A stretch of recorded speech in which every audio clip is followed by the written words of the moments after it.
আমাদের পরিবারের সবাই ব্যস্ত থাকার কারণে অনেক দিন হলো আমাদের কোথাও ঘুরতে যাওয়া হচ্ছে না। ফাইনালি আমরা অনেক দিন পর পরিবারের 5 জনে একত্রিত হয়েছি। তো আজকে আমরা পরিবারের সবাই মিলে কোথায় গিয়েছি সেসব যদি আপনাদের জানতে ইচ্ছে হয় তাহলে দেখতে হবে পুরো ভিডিওটা। আমরা সকাল 7টার দিকে বেরিয়ে পড়েছি, একদম সকাল সকাল। আর এই যে দেখেন আমার ছোট বোন অনেক অনেক খুশি। ও কোথাও ঘুরতে গেলে বা কোথাও ঘুরতে যাওয়া হলে ও অনেক খুশি থাকে, কিন্তু আমরা সবাই ব্যস্ত থাকার কারণে সবাই একসাথে কোথাও ঘুরতে যাওয়া হয় না বা কোনো অনুষ্ঠানে আমাদের যাওয়া হয় না একসাথে। তবে যখন আমরা সময় সুযোগ পাই আমরা একসাথে কোথাও ঘুরে আসি বা কোথাও কোনো প্রোগ্রামে যাই, অনুষ্ঠানে যাই। কয়েকদিন ধরে প্রচুর বৃষ্টি ছিল আর আজকে দেখেন আমাদের ভাগ্যটা কত ভালো। আজকে একদম রোদ, সুন্দর পরিবেশটাও দেখতে অনেক সুন্দর লাগছে। অনেকেই হয়তো বুঝতে পেরেছেন আজকে আমরা কোথায় যাচ্ছি। আর এই যে এটা হচ্ছে বড়ইছড়ি বাজার। আমরা হচ্ছে রাঙ্গামাটির দিক থেকে আসতেছি। আর এই যে দেখেন এটা হচ্ছে বান্দরবানের রোড, মানে এই রোড দিয়ে বান্দরবানে যাওয়া হয়। আর এখন আমরা যেদিকে যাচ্ছি এটা হচ্ছে কাপ্তাই রোড। এই কাপ্তাই রাস্তাটা কিন্তু অনেক সুন্দর। এরকম সুন্দর সুন্দর ভিউ দেখার জন্য কিন্তু ঢাকা শহর থেকে অনেকেই চলে আসে এখানে।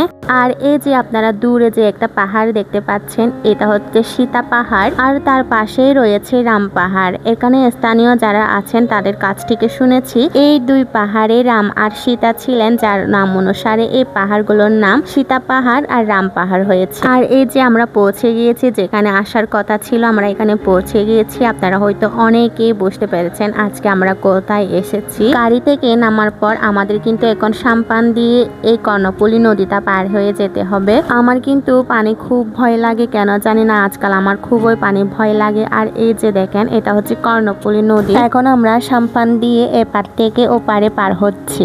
এখন যে নদীটার উপরে আছি আমরা, এই নদীটার নাম হচ্ছে কর্ণফুলী নদী। এই কর্ণফুলী নদী আমাদের সুখ দুঃখের কথা বলে, মানে আমাদের রাঙ্গামাটি বাসীদের সুখ দুঃখের কথা বলে। এখন কিন্তু আমরা ওপার থেকে এপারে এসেছি। আর আজকের পরিবেশটা দেখেন কত সুন্দর লাগছে। নদীর এই পারে দেখেন অনেক দোকান রয়েছে আর এখানে অনেক কিছু পাওয়া যায়। আমাদের বৌদ্ধ ধর্মাবলীদের বৌদ্ধ মূর্তি, এছাড়াও বৌদ্ধ মন্দিরে পূজা দেওয়ার জন্য যাবতীয় সকল সামগ্রী এখানে পাওয়া যায়। আর পাশাপাশি বাচ্চাদের এখানে কিছু খেলনা আর হচ্ছে প্রয়োজনীয় জিনিসপত্র, ব্যাগ, জামা কাপড় পাওয়া যায়। বুদ্ধ মন্দিরকে আমাদের চাকমা ভাষায় হিয়ং বলি, তাই হিয়ং এ গিয়ে বুদ্ধকে পূজা করার জন্য আমরা এখান থেকে ফুলের প্লেট কিনে নিই। আমরা আজকে যে বৌদ্ধ বিহারে এসেছি এই বিহারটা কিন্তু অনেক পুরনো বিহার। এই বিহারে অনেক পুণ্যার্থী দূর দূরান্ত থেকে আসেন শুধুমাত্র এই বিহারে পূজা দেওয়ার জন্য। আমাদেরও এই বিহারে প্রত্যেক বছর আসা হয়, এমনকি বছরে কয়েকবারও আমরা এসেছি এই বিহারে। অনেকে আবার এই বিহারে আসেন মনস্কামনা পূরণ করার জন্য।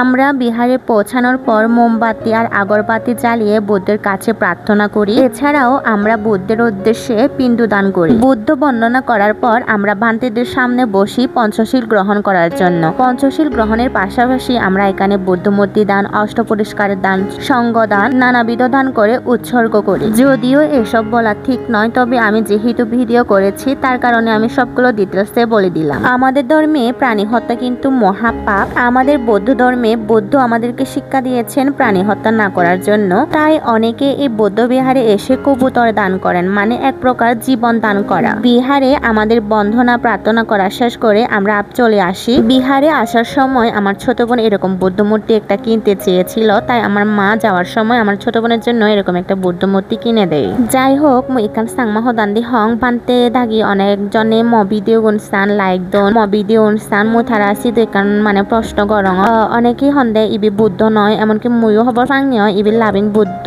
মানে হই কিন্তু বুদ্ধ নয়। তো অনেকেই হন্দে ই বুদ্ধ পরে পুজিলি গমব, অনেকেই হন্দে ইবি তো বুদ্ধ নয় হিতে ফুজিব। তো সিয়ান মুবান্তে তাই দেখান প্রশ্ন ইবি হি আসলে আমি ফুজিব বা বুদ্ধ আসনের আগেলে গম অব না নব। তো যাই হোক, আমরা বৌদ্ধ বিহার থেকে চলে যাওয়ার সময় আমরা এই সুদেশে প্রবেশ করি। অনেকবার এই ক্যাম্পাসের সামনে দিয়ে আসা যাওয়া হয়েছে, কিন্তু কোনোবারই এই ক্যাম্পাসের ভিতরে ঢুকে এসে দেখা হয়নি। তাই আজকে যেহেতু আমাদের সবার কাছে সময় রয়েছে তাই আমরাও এই ক্যাম্পাসটা আজকে ঘুরে দেখে যাচ্ছি। ক্যাম্পাসটা আসলে অনেক সুন্দর, চারিদিকে হচ্ছে একদম পরিষ্কার পরিচ্ছন্ন, দেখতেও খুবই ভালো লাগে। আর হ্যাঁ, এখন কিন্তু 4 বছর মেয়াদি ডিপ্লোমা ইন ইঞ্জিনিয়ারিং এ ভর্তি কার্যক্রম চলছে। আমরা কিন্তু এখন যে রাস্তা দিয়ে যাচ্ছি খুবই সুন্দর। এই রাস্তাটা অনেক সুন্দর লাগে আমার কাছে।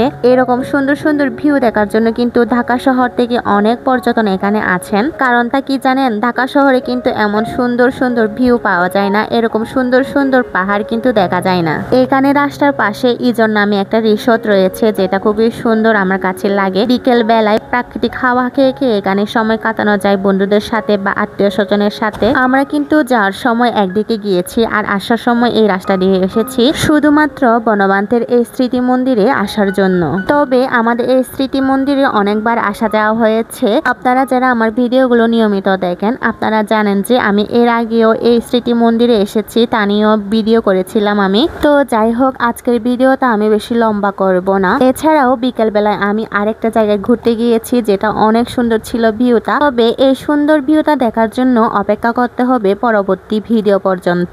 সবাই সুস্থ থাকবেন, ভালো থাকবেন, দেখা হবে পরবর্তী ভিডিওতে। আর হ্যাঁ, অবশ্যই কিন্তু ফলো দিয়ে রাখবেন।